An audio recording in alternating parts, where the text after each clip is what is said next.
on avait dit, Hubert, que ça serait utile pour notre public, que ce soit entreprise et maître d'ouvrage, de commencer par faire un petit rappel réglementaire sur les obligations finalement qui tirent aussi à la rénovation. Hein. Tout à fait. Donc ça, pour faire un peu d'histoire, ça remonte à 2005 et les accords de Kyoto.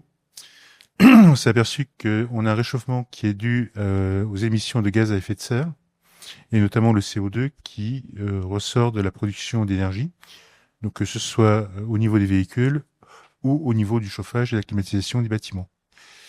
Pour ça, plusieurs mesures ont été mises en place sur les bâtiments tertiaires. Alors, le premier, c'est le décret tertiaire, qui s'applique à tous les bâtiments, anciens et neufs.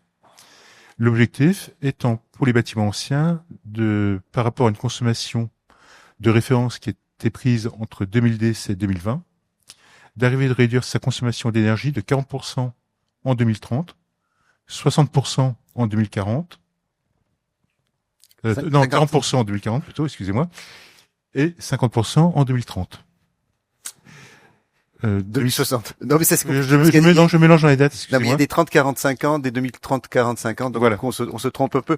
Mais on a compris, c'est 40% 2030, 50 2040 et 60 2050. Voilà, c'est ça. Ça, c'est pour les bâtiments, juste, Hubert, je crois que vous bâtiments tertiaires de plus de 1000 mètres carrés. Voilà, 1000 mètres carrés, hein, il fallait donner ce chiffre-là. Pour les bâtiments existants, neufs, puisqu'évidemment, on ne va pas supposer qu'on puisse réduire de 40% la consommation d'un bâtiment construit RE 2020. On applique ce qu'on appelle les arrêtés valeur absolue, qui pour chaque usage de bâtiment va définir des consommations maximales à atteindre. Là-dessus, c'est greffé un autre texte qui est le décret BAX, qui concerne toutes les installations qui ont une puissance chaud ou froid de plus de 70 kW. C'est donc l'obligation de mettre un système dit de GTB, donc gestion technique du bâtiment.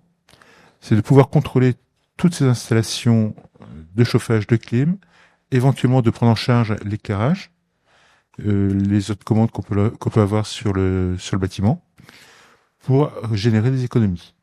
Alors là, je crois que le décret BAX aussi, 60 kilos, la puissance, ça correspond à peu près à 1000 mètres carrés. Hein. On est à peu près aligné avec les obligations du décret tertiaire. À peu près, oui. Oui, ça dépend des usages. Hein. Quand tu es dans un restaurant qui consomme plus d'énergie ou des bureaux, bon. Alors, un décret qui est plus petit, c'est le décret 2023 4441. Il est plus long en ligne. Hein, oui. Alors, ce décret-là concerne tous les bâtiments, que ce soit tertiaires ou résidentiels. C'est une obligation d'avoir une régulation terminale émetteur par émetteur, c'est-à-dire radiateur par radiateur, par exemple, ou ventiloconvecteur par ventiloconvecteur. Régulation qui permet soit l'arrêt, la mise en marche ou la mise en réduit de l'appareil. Là, ça s'applique à tous les bâtiments, quelle que soit la puissance. Donc ça vaut tertiaire et ça vaut dans le logement également? Tout à fait. Tout à fait. Alors c'est vrai qu'on n'en parle pas beaucoup de celui-là. Non. Avec une obligation en 2027 d'avoir équipé tous ces émetteurs. Alors tout ça, ça vient d'où? Ça vient de la directive européenne sur la performance énergétique des bâtiments. Directive qui a une ambition assez importante, c'est d'arriver à zéro carbone à horizon 2050 sur l'ensemble des bâtiments, donc habitat et tertiaire. Alors ces directives-là prévoient notamment le décret tertiaire est une des conséquences de ces directives-là. Elle prévoit aussi de supprimer le recours aux énergies fossiles au fur et à mesure de l'avancement des travaux neufs et des rénovations.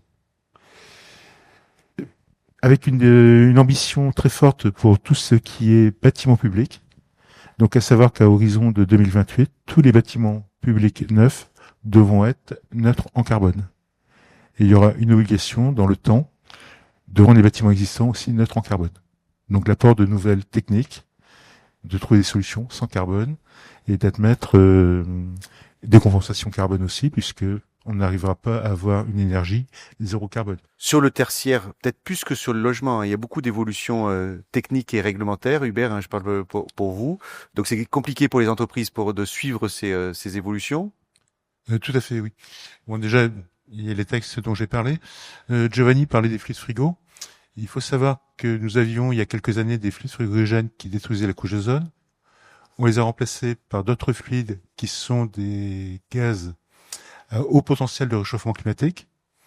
Par exemple, le R410, qui est le fluide surgrégène le plus utilisé, 1 kilo de R410 est équivalent à 1 tonne 8 de CO2.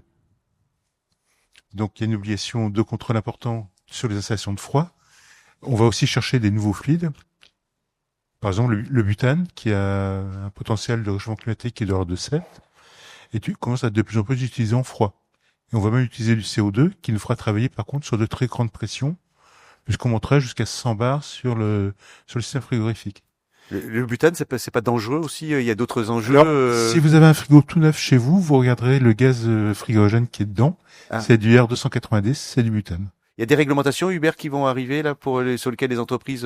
Oui, je parlais des directives européennes sur les bâtiments, la performance énergétique des bâtiments. La directive a été revue en 2024 et les États membres ont jusqu'à 2026 pour adapter ces nouvelles demandes dans leur réglementation. Donc, ça va être surtout des actions sur le carbone au niveau des bâtiments. On parlait des fluides. Effectivement, l'attestation de manipulation des fluides va être revue parce qu'on va l'étendre aux nouveaux fluides avec des obligations de formation et de recyclage. Donc, Oui. en fait, le monde évolue en permanence et des réglementations apparaissent, je ne vais pas dire chaque jour, mais tous les ans. Voilà, donc ça, il faut suivre, mais ça, vous êtes là au GCCP pour suivre ça. C'est une grande partie de mon travail.